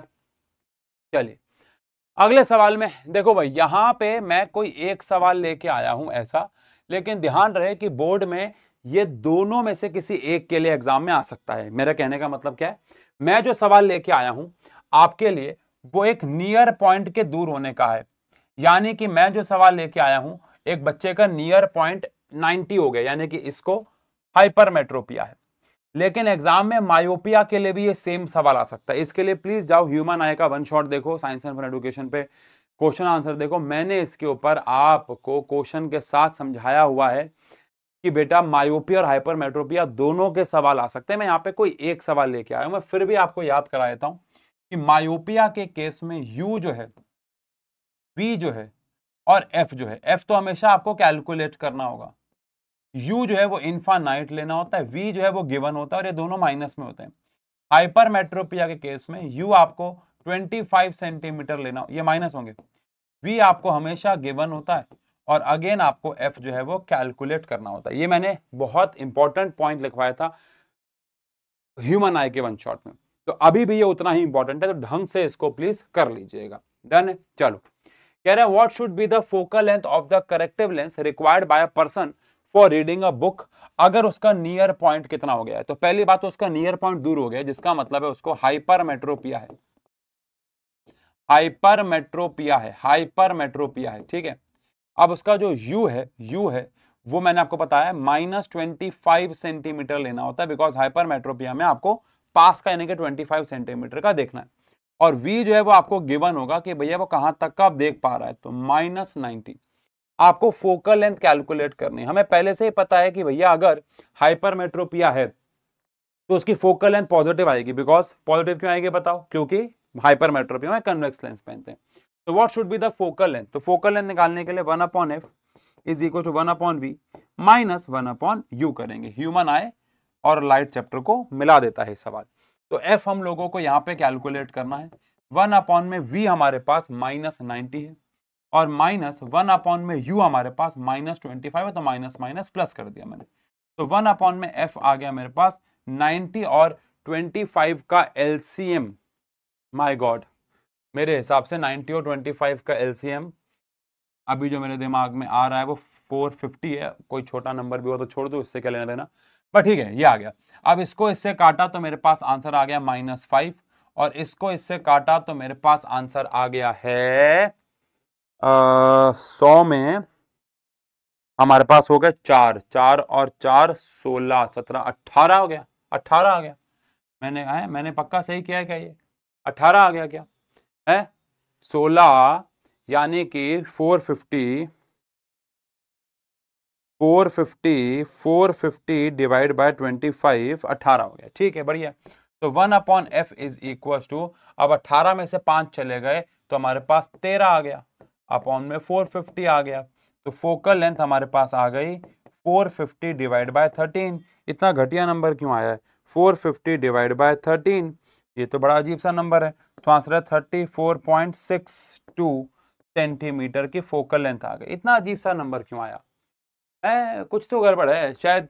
ये क्वेश्चन मैंने एनसीईआरटी से, एनसीईआरटी का तो नहीं है, सॉरी, एग्जाम्पलर से लिया, पता नहीं क्या क्या पता यहाँ पे वैल्यू थोड़ा सा गलत हो गई, मुझे नहीं पता, बट जो भी है इसके हिसाब से हमारे पास 25 है, 90 है। एक बार कैलकुलेशन दोबारा चेक कर लेते हैं। मैंने 90 और 25 की फैक्टर को 450 ले लिया, आपको पता है इससे कोई फर्क नहीं पड़ता। इसको इससे डिवाइड किया तो मेरे पास 5 आ गया, और इसको इससे डिवाइड किया तो 18 आ गया। तो हमारे पास 13/450, दैट इज ये नंबर आ गया। ठीक है ना? तो हो सकता है आपके पेपर में भी कुछ अजीब कैलकुलेशन आए, तो घबराना मत, मतलब ऐसा हो सकता है। चलो डन। प्यारा सवाल, प्यारा सवाल, प्यारा सवाल। सवाल कह रहा है कि भैया एक बोल P है और एक बोल Q है।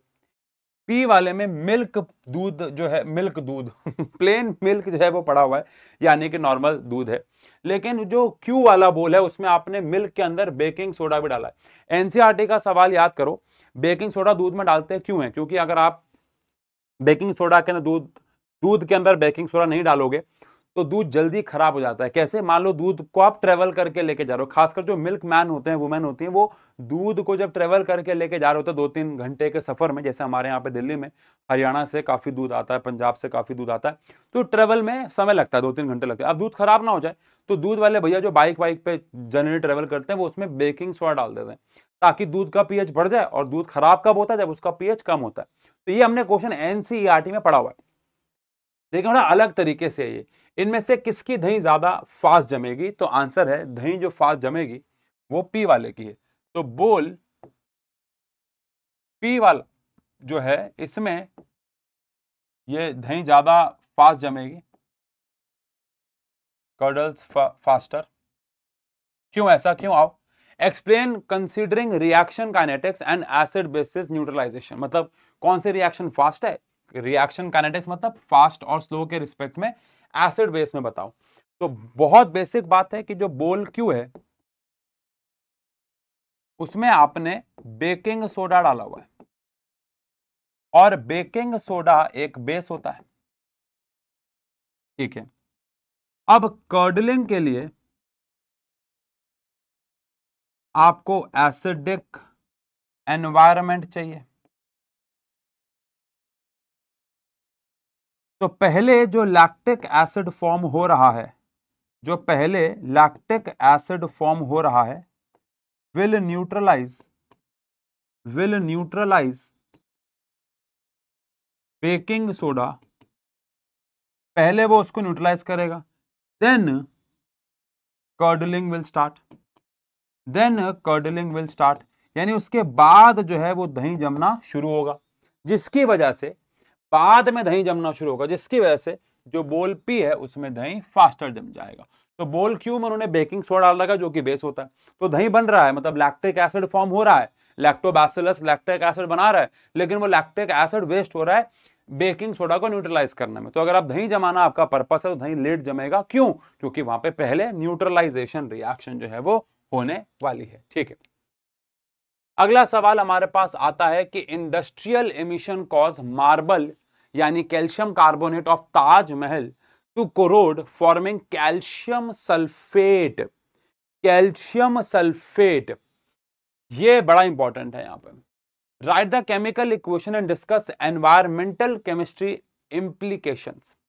लास्ट वाला पार्ट थोड़ा भावुक है, लेकिन वो कह रहे हैं जो इंडस्ट्री से इमिशंस निकल रहे हैं, सल्फर डाइऑक्साइड, सल्फर ट्राइऑक्साइड जैसे, ये एक्चुअली में कैसे हार्मफुल और ताजमहल कैसे खराब कर रहे हैं।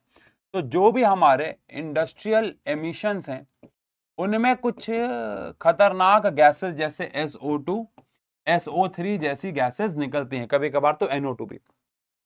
ये SO2 और ये SO3 गैसेस जो हैं जब ये पानी के साथ रिएक्ट होती हैं, जो कि एटमॉस्फेयर में होता है, तो ये बनाती हैं H2SO3 या फिर H2SO4। और ये दो लोग जो कि एसिडिक हैं, इनमें से कोई एक लेता हूं, ये जो H2SO4 है ये हमारे कैल्शियम कार्बोनेट, जो कि हमारा मार्बल है, ताजमहल है, ये हमारे कैल्शियम कार्बोनेट एसिड कार्बोनेट्स के साथ रिएक्ट होते हैं। आपको पता है क्या बनाते हैं? सॉल्ट बनाते हैं। ये कैल्शियम सल्फेट बनाएंगे CO2 गैस, पानी वानी तो ठीक है, लेकिन एज अ रिजल्ट हमारा जो ताजमहल है वो पीला पड़ता जाएगा, कोरोजन हो रही है, खराब हो रहा है। इन शॉर्ट जो इंडस्ट्रियल एमिशन है उनमें से गैसेस निकल रही हैं लाइक SO2, SO3, वो एटमॉस्फेयर में बैठे हुए मॉइस्चर के साथ रिएक्ट हो रही हैं, क्या बना रही हैं? एसिड बना रही हैं। वो एसिड फिर एसिड रेन की फॉर्म में गिरता है, एसिड रेन की फॉर्म में गिरता है या हवा में रहता है, फिर वो ताजमहल या बाकी मार्बल की चीजों के साथ रिएक्ट होता है, कैल्शियम सल्फेट बनाता है जिसकी चीजों को खराब करता है। अब इंडस्ट्रियल इंप्लीकेशंस क्या होने चाहिए, ये तो आपको पता ही है यार, कि बैन करो, चिमनी लगवाओ, धुआं बाहर सीधा ना जाए, उसको ट्रीट किया जाए, वो सब चीजें आप यहाँ पे ऐड कर सकते हैं। Done. Which of the following salt does not, इनमें से किसमें वाटर ऑफ क्रिस्टलाइजेशन नहीं होता है? मैं इस सवाल को सिर्फ ब्लू विट्रॉयल के लिए लाया हूं क्योंकि कई बच्चों को इसका फॉर्मूला नहीं पता होता है। ब्लू विट्रॉयल मतलब कॉपर सल्फेट .5H2O, इसके पास पानी है। वॉशिंग सोडा सबको पता होना चाहिए, Na2CO3 .10H2 सबको पता होना चाहिए। जिप्सम CaSO4 2H2O, अगर POP होता तो हाफ होता, लेकिन बेकिंग सोडा का फॉर्मूला होता है NaHCO3। इसके पास कभी भी वाटर ऑफ क्रिस्टलाइजेशन नहीं होते हैं, इसके पास कभी भी वाटर ऑफ क्रिस्टलाइजेशन नहीं होते हैं। डन है। चलिए अगले सवाल पे आते हैं। Which of the following statement is correct about an aqua solution of acid and base? Acid के लिए और बेस के लिए कौन सी स्टेटमेंट करेक्ट है? ये क्वेश्चन में बच्चा पढ़ के कंफ्यूज होता है, ऑल्दो आसान सवाल है। आओ एक बार देख लें। Higher the pH stronger the acid, गलत है। पीएच जितना कम होता है एसिड उतना स्ट्रॉन्ग होता है। Higher the pH weaker the acid, सही है। पीएच जितना ज्यादा होगा एसिड वीक होगा, ये स्टेटमेंट सही है। Lower the pH stronger the base, गलत है, गलत है। हायर द पीएच है ना, ये गलत है, ये गलत है। Lower the pH weaker the base, ये सही है। जितना पीएच कम होगा बेस उतना कमजोर होगा। तो हमारी सेकंड और हमारी फोर्थ स्टेटमेंट करेक्ट हो जाती है, सेकंड और फोर्थ स्टेटमेंट करेक्ट हो जाती है। डन है। आ जाओ भाई आ जाओ। ये सवाल क्या है, सवाल क्या है, सवाल क्या है, सवाल क्या है? पढ़ने में अच्छा लग रहा है, बेकिंग सोडा का सवाल है क्या? A salt A commonly used in bakery products on heating gets converted into another salt B. ठीक है, हमें पता है ए जो है वो NaHCO3 है, यानी कि बेकिंग सोडा है, यानी कि सोडियम हाइड्रोजन कार्बोनेट है, सोडियम हाइड्रोजन कार्बोनेट है। ठीक है। Into another salt B it self use for removal of hardness. आपको पता है, इसको हीट करो, जिसको नहीं पता मैं पहले उसके रिएक्शन लिख देता हूं। जब आप NaHCO3 को हीट करते हो, काफी इंपॉर्टेंट रिएक्शन है, फर्स्ट चैप्टर में भी और सेकंड में भी। इसको जब आप हीट करते हो तो आपको मिलता है Na2CO3, H2O और CO2 मिलता है। तो कह रहे हैं जब आप इसको हीट करते हो आपको एक और सॉल्ट मिलता है, बिल्कुल मिलता है, और वो कौन है? Na2CO3 मिलता है, जिसका नाम क्या है? Sodium carbonate. वैसे तो ये वॉशिंग सोडा है, बट वॉशिंग सोडा ये पूरा बनता है .10H2O के बाद, तो अभी हम इसको सोडियम कार्बोनेट लिखते हैं, सोडियम कार्बोनेट लिखते हैं। और ये पानी की हार्डनेस को रिमूव करने के लिए इस्तेमाल किया जाता है। ठीक है। और ये एक गैस बनाता है C, ये हमारी गैस है C। तो यहाँ पे जो C गैस है वो हमारे पास कार्बन डाइऑक्साइड है, कार्बन डाइऑक्साइड है। C जो हमारे पास गैस है वो CO2 है, CO2 है, कार्बन डाइऑक्साइड है। ठीक है, ठीक है, ठीक है। When it turns lime water milk, identify ABC। कोई रीजन नहीं, कोई रिएक्शन नहीं, कुछ नहीं, सीधा सीधा क्वेश्चन है आइडेंटिफिकेशन का, दैट्स इट। डन। चलो आगे बढ़ते हैं। सॉल्यूशन ABCD का पीएच है 6, 9, 12, 7। ठीक है। आइडेंटिफाई इनमें सबसे ज्यादा एसिडिक कौन है और बेसिक कौन है? बच्चों वाला सवाल है, ठीक है, हम भी बच्चे ही हैं। मोस्ट एसिडिक कौन है जिसका पीएच सबसे कम होगा, यानी कि A। और मोस्ट बेसिक कौन है जिसका पीएच सबसे ज्यादा होगा? मोस्ट बेसिक कौन है जिसका पीएच सबसे ज्यादा होगा, यानी कि C। ठीक है, पहला पार्ट हो गया। सेकेंड, H+ की कंसेंट्रेशन के ऑर्डर में लगाना है, किसके पास सबसे ज्यादा है, किसके पास सबसे कम। Order of H+ concentration, H+ concentration के ऑर्डर में लगाना है, किसके पास H+ की कंसेंट्रेशन ज्यादा है और किसके पास H+ की कंसेंट्रेशन कम है। तो जितना ज्यादा एसिडिक होता है उतना H+ की कंसेंट्रेशन ज्यादा होती है। तो C सबसे कम एसिडिक है यानी सबसे ज्यादा बेसिक है, तो H+ सबसे कम उसके पास होंगे, ठीक है। उसके बाद 9 कौन है? 9 है हमारे पास B, फिर हमारे पास 7 कौन है? D, और सबसे ज्यादा ऑब्वियस सी बात है A में होगी, बिकॉज A सबसे ज्यादा एसिडिक है, ठीक है। आप ऑर्डर कैसे भी लगा दो, इंक्रीजिंग डिक्रीजिंग नहीं पूछा हुआ है, ठीक है। इसके बाद कह रहे हैं predict the colour changes of pH paper in C versus D. तो सी में क्या कलर चेंज आएगा और डी में क्या कलर चेंज आएगा? सी जो है वो एक बेस है और डी जो है वो न्यूट्रल है, तो इसमें आपको जो कलर मिलेगा वो ग्रीन मिलेगा और इसमें जो कलर आपको मिलेगा वो ब्लूइश मिलेगा, ब्लू मिलेगा, पर्पल मिलेगा, यानी ब्लूइश मिलेगा, बिकॉज ये एक बेस है। बेस है ना, 12 है ना, तो बेस में कलर ब्लूइश और ये 7 है, न्यूट्रल है, तो कलर ग्रीन होगा। एग्जैक्टली डन है। चलो आओ, बढ़िया है। ये सवाल भी अच्छा है। क्यों अच्छा है? सारे अच्छे हैं पर ये भी अच्छा है। अगर आपने metals and non metal chapter आधा करा है तो आपको पता होगा, ये चैप्टर, ये क्वेश्चन मेटल से नॉन मेटल का है। अगर मेटल से नॉन मेटल आ रहा है तो ही आपको आता होगा, नहीं तो आप छोड़ भी सकते हो इसको, बट ये सवाल बहुत इंपॉर्टेंट है। मेटल और नॉन मेटल में हमने क्या पढ़ा था कि मेटल के जो ऑक्साइड्स होते हैं ये बेसिक होते हैं और नॉन मेटल के ऑक्साइड्स एसिडिक और कभी कभी न्यूट्रल होते हैं।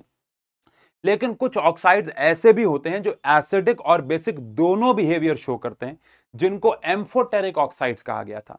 उनमें एल्यूमिनियम ऑक्साइड, जिंक ऑक्साइड, ये बहुत फेमस ऑक्साइड थे। एक मेटल का ऑक्साइड है जो दोनों के साथ रिएक्ट होता है, HCl के साथ भी और NaOH के साथ भी। अगर आपने एनसीईआरटी खोली है इस चैप्टर की, तो एल्यूमिनियम के साथ ही उन्होंने HCl और NaOH के दोनों के रिएक्शन दिखा रखे, ये शो करने के लिए कि एल्यूमिनियम का जो ऑक्साइड है वो एसिडिक और बेसिक दोनों नेचर शो करता है, एसिड और बेस दोनों के साथ रिएक्ट होकर सॉल्ट और पानी बनाता है। आपको बैलेंस केमिकल इक्वेशन भी लिखनी है और आइडेंटिफाई भी करना है। तो हम ऑक्साइड को तो पहचान गए। ऑक्साइड हमारे पास एल्यूमिनियम ऑक्साइड है, Al2O3 है, एल्यूमिनियम ऑक्साइड है, और बस रिएक्शन लिखनी है। तो अगर आपने चैप्टर पढ़ रखा है तो आपको याद होगा एल्यूमिनियम ऑक्साइड HCl के साथ भी रिएक्ट होता है और एल्यूमिनियम ऑक्साइड Al2O3 ये NaOH के साथ भी रिएक्ट होता है। NaOH के साथ रिएक्ट होके सोडियम एल्यूमिनेट यानी NaAlO2 साथ में, क्योंकि ये एक बेस है और यहां पे ये एसिडिक नेचर शो करता है, तो acid and base react to form salt and water. और यहां पे भी क्योंकि ये एसिड है तो ये बेसिक नेचर शो करता है और फॉर्म करता है अगेन सॉल्ट AlCl3 साथ में वाटर। तो ये रिएक्शन दर्शा रही है कि एल्यूमिनियम ऑक्साइड एसिड के सामने बेस है और बेस के सामने एसिड है और दोनों एक केस में सॉल्ट और वाटर फॉर्म करता है। ये रिएक्शन है। डन है। मेटल से नॉन मेटल आ रहा है तो ये आएगी, वरना नहीं आएगी। चलो आओ। अच्छा, बायो के सवाल में थोड़ा सा टाइम बचाने के लिए मैं आंसर्स पहले से ले आया हूं क्योंकि थ्योरी है। वैसे बायो को मैं स्किप करने वाला था बिकॉज बायो में थ्योरी इसमें से मेजरली सवाल छोटा सा छोटा कहीं से ही बन सकता है। मैं फिर भी कुछ सवाल ले आया हूं, लेकिन आपको मैं पहले बता दूं बायो में हर एक छोटे छोटे टॉपिक भी इंपॉर्टेंट है। आप सबको पता है सवाल ट्रिप्सिन जैसे छोटे से एक डाइजेस्टिव एंजाइम के लिए भी एग्जाम में आया हुआ है और वहीं पे एग्जाम में क्वेश्चन पूरे के पूरे रेस्पिरेटरी सिस्टम के ऊपर भी आया हुआ है। तो बायो को 33 क्वेश्चंस में मैनेज करना थोड़ा सा मुश्किल रहा, बट मैं फिर भी कुछ सवाल ले आया हूं। लेकिन आपको ध्यान रखना है बायो में थ्योरी को पूरी ईमानदारी से पढ़ना है। बायो में क्वेश्चन से ज्यादा एनसीईआरटी को लाइन बाय लाइन उस पर फोकस जरूर करना है, लाइन बाय लाइन फोकस जरूर करना है, ये ज्यादा इंपॉर्टेंट है। फिर भी रिवीजन के पर्पस के लिए क्वेश्चन ले आया हूं। ऑल्दो ध्यान रखना बायो में एनसीईआरटी लाइन बाय लाइन कुछ भी आ सकता है। What is the sequence of step in photosynthesis? Photosynthesis में क्या क्या स्टेप्स होते हैं हम सबको पता है। फोटोसिंथेसिस में 3 स्टेप्स हम लोगों को देखने को मिलते हैं, मेजरली 3 स्टेप्स हम लोगों को देखने को मिलते हैं, है ना। पहला होता है absorption of sunlight by chlorophyll, दूसरा होता है break down of water into H2NO2 and second होता है reduction of carbon dioxide to form glucose, addition of hydrogen करके। तो लिखा हुआ है देखो, chloroplast on exposure to sunlight becomes activated by absorbing light energy, यानी कि वो लाइट एनर्जी को क्या कर देता है, एब्जॉर्ब कर देता है। एंड वाटर को फिर वो तोड़ देता है इनटू हाइड्रोजन एंड ऑक्सीजन, यानी कि वाटर को वो तोड़ देता है इनटू हाइड्रोजन एंड ऑक्सीजन, और फिर यही हाइड्रोजन कार्बन डाइऑक्साइड में जाके ग्लूकोज बना देती है। ठीक है, इसके बाद कह रहे हैं एंड दोज इन टेम्परेचर, यानी क्या ये डेजर्ट प्लांट और नॉर्मल प्लांट्स में फर्क है? आंसर है हाँ। मैंने आपको बताया था कि डेजर्ट प्लांट्स के अंदर फोटोसिंथेसिस अलग अलग लेवल पे होता है। वो दिन में आधा काम करके रात को आधा काम करते थे। In plants of temperate region stomata open during day to take in CO2 को लेने के लिए and releases oxygen. Desert plant open stomata at night to check excessive loss of water. Hence sequence of step of photosynthesis are slightly different. These plants take up carbon dioxide at night and prepare an intermediate which acted upon the energy absorbed by the chlorophyll during the day. यानी कि क्योंकि आपको पता है अगर desert plant दिन में अपने स्टोमेटल पोर्स खोल लेंगे तो पानी का बहुत ज्यादा लॉस हो जाएगा, वहां पानी की वैसी बहुत कमी है, तो रात को ठंडक होने पे वो आधा काम करते हैं और फिर सुबह वो क्लोरोफिल मतलब दोपहर को वो क्लोरोफिल वाला काम कर लेते हैं एब्जॉर्ब करके, और रात को वो गैसेस के एक्सचेंज वाला काम कर लेते हैं. तो ये बड़ा होशियारी से वो काम करते हैं. खैर कह रहे हैं आपको एरोबिक और एनारोबिक रेस्पिरेशन में डिफरेंस बताना है और फिर आपको कुछ ऑर्गेनिज्म बताने हैं जो ये यूज करते हो. तो एरोबिक और एनारोबिक में मेजरली डिफरेंस क्या क्या है, आओ पहले यहां से पढ़ने से पहले खुद बात कर लें. एरोबिक होता है प्रेजेंस ऑफ ऑक्सीजन में, ये होता है एब्सेंस या फिर लैक ऑफ ऑक्सीजन में. इसमें खाना पूरी तरह ब्रेक डाउन होता है, इसमें पार्शियली ब्रेक डाउन होता है. ये काम माइटोकॉन्ड्रिया में होता है, ये माइटोकॉन्ड्रिया और ये वाला काम साइटोप्लाज्म और माइटोकॉन्ड्रिया दोनों में होता है. एरोबिक पहली वाली साइकिल यानी कि ग्लूकोज को तोड़ना साइटोप्लाज्म में होता है, लेकिन खाने की ऑक्सीडेशन माइटोकॉन्ड्रिया में. लेकिन ये वाला एनारोबिक हमेशा साइटोप्लाज्म में होता है, माइटोकॉन्ड्रिया के अंदर नहीं होता है, बिकॉज ऑक्सीजन कम या लैक होती है. इसमें जो एनर्जी है वो ज्यादा निकलती है, इसमें एनर्जी कम निकलती है. इसमें and products carbon dioxide water होते हैं, इसमें इथेनॉल और लैक्टिक एसिड भी बनता है. तो ये हमारे पास, मैंने तो आपको जावा ही पढ़ा दे जो यहाँ पे लिखे हुए, एक बार पढ़ लो, रीड कर लो. प्रेजेंस ऑफ एयर, एयर का मतलब again oxygen. Presence of air not required मतलब ये होता है इन द एब्सेंस या फिर लैक ऑफ ऑक्सीजन में. तो ये डिफरेंस यहाँ पे लिखे हुए. डन है, पक्की बात है. चलो अगेन ये सवाल भी बहुत आता है कि आपको डायग्राम वाइज रिप्रेजेंट करना हमारी बॉडी में खाना कैसे कैसे ऑक्सीडाइज होता है. ये same question diagram wise double circulation का भी आता है. इसलिए मैं कह रहा हूं बायो के इंपॉर्टेंट क्वेश्चंस बताना बहुत ज्यादा मुश्किल है, क्योंकि एक छोटे टॉपिक से भी सलाइवरी एमाइलेज से भी तो सवाल आ सकता है ना एक नंबर का. फिर ऐसे तो बहुत सारे टॉपिक्स हैं, तो समझो आपको एनसीईआरटी वाइज पढ़ना. लेकिन हाँ ये सवाल बहुत आया हुआ कि फ्लो चार्ट की फॉर्म में बताओ हमारी बॉडी में कैसे खाना ऑक्सीडाइज होता है अलग अलग तरीके से. तो ग्लूकोज साइटोप्लाज्म में जाता है, आप सबको याद होगा प्रायोबेट्स बनाता है जिसमें 3 कार्बन होते हैं, थोड़ी सी एनर्जी भी निकलती है. अगर एब्सेंस ऑफ ऑक्सीजन है ईस्ट में तो आपको क्या मिलेगा, इथेनॉल मिलेगा. अगर लैक ऑफ ऑक्सीजन हमारे मसल्स में तो लैक्टिक एसिड मिलेगा. पूरा ऑक्सीजन है तो एनर्जी और साथ में कार्बन डाइऑक्साइड वाटर मिल जाएगा आपको. ठीक है, डन है, हो जाएगा. ये डायग्राम एनसीईआरटी का स्क्रीनशॉट है. ऐसे ही double circulation of human heart भी आता है. ठीक है, नेम दी फॉलोइंग, आपको प्रोसेस के नाम बताने हैं बस. ठीक है, आओ शुरू करते हैं प्रोसेस के नाम.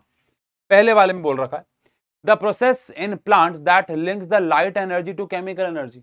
लाइट एनर्जी और केमिकल एनर्जी में जो कनेक्ट करता है प्रोसेस का नाम क्या है, फोटोसिंथेसिस. ठीक है. Organism that can prepare their own food, autotrophs. Autotrophic nutrition अलग है, ऑर्गेनिज्म का नाम ऑटोट्रॉफ्स होता है, ऑर्गेनिज्म का नाम पूछा है. द सेल ऑर्गेनल जहां पे फोटोसिंथेसिस होता है, क्लोरोप्लास्ट, क्लोरोफिल में ये बंद होते हैं, क्लोरोप्लास्ट. ठीक है. सेल्स जो कि हमारे स्टोमेटल पोर को कंट्रोल करते हैं, तो आंसर है गार्ड सेल्स. ठीक है, guard cells. Organism that can not prepare their own food, heterotrophic nutrition, heterotrophic mode of nutrition आ जाता है. ठीक है. इसके बाद आता है एंजाइम जो गैस्ट्रिक ग्लैंड से सिक्रेट होता है, प्रोटीन पे काम करता है, तो आंसर है पेप्सिन. जल्दी से कमेंट सेक्शन में बताओ आपको इनमें से कितनों के नाम आते थे. जल्दी से कमेंट सेक्शन में बताओ, टाइम स्टैम्प के साथ बताइएगा कि आपको इनमें से कितनों के नाम आते थे. प्लीज जल्दी से बताओ कि आपको इनमें से कितनों के नाम आते थे. हाँ जी. सबके फोटोसिंथेसिस, अरे guard cell, sorry, my bad, guard cells. ठीक है. तो आई होप आपको सभी के एग्जांपल्स जो हैं वो नाम जो है वो आते थे. एक आध नंबर में अगेन पूछ सकते हैं, आपको एंड अंत तो है नहीं इन सवालों का. What is the direction of flow of electrical impulse. Control and coordination से देखें तो इलेक्ट्रिकल इंपल्स, अब कंट्रोल एंड कोऑर्डिनेशन में पूरा का पूरा हार्मोनल सिस्टम इंपॉर्टेंट है. किसी भी हार्मोन के ऊपर कोई भी सवाल कैसे भी घुमा फिरा के आ सकता है, समझो. इंसुलिन के ऊपर, टेस्टोस्टेरोन के ऊपर कोई भी सवाल आ सकता है। ऑल्दो मैं एक सवाल बहुत बेसिक सा ले आया हूं, ठीक है। यहाँ पे गड़बड़ी है, सिग्नल ऐसे देखो ये तो गलत ही है ना, ये वाले दोनों डायग्राम तो सरासर गलत है। क्यों? क्योंकि भैया यहाँ तो कनेक्शन ही न्यूरॉन्स का उल्टा है ना, तो ये तो सरासर गलत है। अब यहाँ पे सिग्नल उल्टा जा रहा है, ऑल्दो सिग्नल जाता है डेंड्राइट से नर्व एंडिंग, फिर डेंड्राइट से नर्व एंडिंग, तो सी वाला सही है, ठीक है। मैच करना है फॉलोइंग, ट्रिप्सिन किससे मैच हो रहा है भैया? ट्रिप्सिन निकलता है पेनक्रियास से, ट्रिप्सिन निकलता है पेनक्रियास से। एमाइलेज हमारे सलाइवा में भी होता है बट पेनक्रियास से भी निकलता है, बाकी आओ देख लें। बाइल निकलता है लिवर से, और पेप्सिन निकलता है गैस्ट्रिक ग्लैंड यानी कि पेट से। पेप्सिन का काम प्रोटीन को डाइजेस्ट करना, बाइल का फैट्स को इमल्सिफाई करना, amylase carbohydrate, trypsin again protein, ठीक है। इसके बाद आपको बताना है मिसमैच्ड कौन है। एड्रेनालाइन हार्मोन पिट्यूटरी ग्लैंड, वाह। टेस्टोस्टेरोन टेस्टिस, सही है, ये तो सही है ये तो सही है, सही है, सही है। एस्ट्रोजन ओवरी, थायरॉक्सिन थायराइड, ये सही है, ये गलत है, यानी ये हमारा आंसर है। डन है ना, ये गलत है ना, तो ये हमारा आंसर है, ठीक है। आ जाओ, आओ भाई लेबल करते हैं। चलो इसके बाद क्या बचा है? इसके बाद ये बचा और फिर खत्म हो जाएगा, लेकिन पहले इसमें लेबलिंग करते हैं। आ जाओ, ये लेबलिंग, और या फिर इसके ऊपर बिना लेबलिंग वाले जो उल्टे क्वेश्चन होते हैं। एक तो लेबलिंग आती है, एक ऐसा भी आता है 4 डायग्राम दे रखे होते हैं एमसीक्यू में, पूछता है कौन सा सही है, तो फ्लो को देखना होता है, लेबलिंग को देखनी होती है। तो यहां से जो हमारे रिसेप्टर से सिग्नल लेके जा रहा है, जो रिसेप्टर से सिग्नल लेके जा रहा है, जो लेके जा रहा है, वो कौन होगा भैया? Sensory neurons. तो ये हमारे पास हो गए सेंसरी न्यूरॉन्स, ठीक है। जो सिग्नल को वापस लेके आ रहे हैं, याद करो, ये होंगे मोटर न्यूरॉन्स। जो सिग्नल को वापस लेके आते हैं वो होते हैं मोटर न्यूरॉन्स। जो सिग्नल को सेंस ऑर्गन से, रिसेप्टर से सेंट्रल नर्वस सिस्टम तक, ब्रेन या स्पाइनल कॉर्ड तक लेके जाते हैं, उन्हें बोलते हैं सेंसरी। जो वापस लेके आते हैं इंपल्स को, वो होते हैं मोटर। और जो उनके बीच में काम कर रहे होते हैं वो रिले न्यूरॉन्स होते हैं। ऑल्दो यहाँ पे इन्होंने इस पे मार्क नहीं कर रखा है, इस पे कर रखा है, तो मैं इसको सेंट्रल नर्वस सिस्टम या फिर स्पाइनल कॉर्ड नाम दूंगा, स्पाइनल कॉर्ड। ऑल दो इनको अगर ये यहां पे मेंशन करते, इधर मेंशन करते, तो ये हमारे पास रिले न्यूरॉन्स होते हैं जो इन दोनों को आपस में जोड़ते हैं। ऑल दो इन्होंने यहां मार्क किया हुआ, तो ये स्पाइनल कॉर्ड यानी सेंट्रल नर्वस सिस्टम का पार्ट होगा। डी हमारी मसल्स हैं, मसल्स हैं जिनको हम लोग क्या भी कहते हैं? इफेक्टर्स भी कहते हैं। इफेक्टर्स जो इफेक्ट करती हैं और रिएक्ट करती हैं सिग्नल पे, इनको इफेक्टर्स भी कहा जाता है। डन है, ठीक है। इन सबका आपको एक एक फंक्शन जो है वो मेंशन करना है। आ जाओ, फंक्शन मेंशन कर देते हैं। थायरॉक्सिन का काम to control the metabolism of carbohydrate and fat. Insulin का काम to control the blood sugar level. Adrenaline hormone to release large amount of energy in the case of emergency by increasing the respiration rate, by increasing the heart rate and by increasing the breathing rate. Human growth hormone obviously बात है, body की growth संभालता है। Testosterone bring secondary sexual character in males, दाढ़ी, आवाज का भारी होना, कंधों का ब्रॉड होना, एक्सेट्रा एक्सेट्रा। तो ये सारे के सारे सवाल आपको एक रिवीजन के पर्पस से कराए गए हैं। अगर आपको इसका पार्ट 2 चाहिए जहां पे हम और इंपॉर्टेंट क्वेश्चंस कराएं आपके एग्जाम में आने के लिए, तो बताइएगा। आपके स्कूल में पेपर मुश्किल लेवल का बनता है और मुश्किल लेवल के क्वेश्चन चाहिए हुए, बताइएगा। आपके पेपर में कोई और चैप्टर आ रहा है जो हमने अभी तक आपको नहीं कराया यहाँ पे क्वेश्चन की फॉर्म में, वो बताइएगा। उसके क्वेश्चन भी अगले वाले सेट में डाल देंगे, ठीक है। बाकी ये जो सारे के सारे सवाल है, इसका जो PDF है वो आपको टेलीग्राम पे मिल जाएगा। टेलीग्राम का लिंक भी नीचे है। बाकी आप, मुझे लग रहा है अगर साथ साथ क्वेश्चन कर रहे थे, रिवीजन कर रहे थे, तो साथ साथ भी नोट कर रहे होंगे।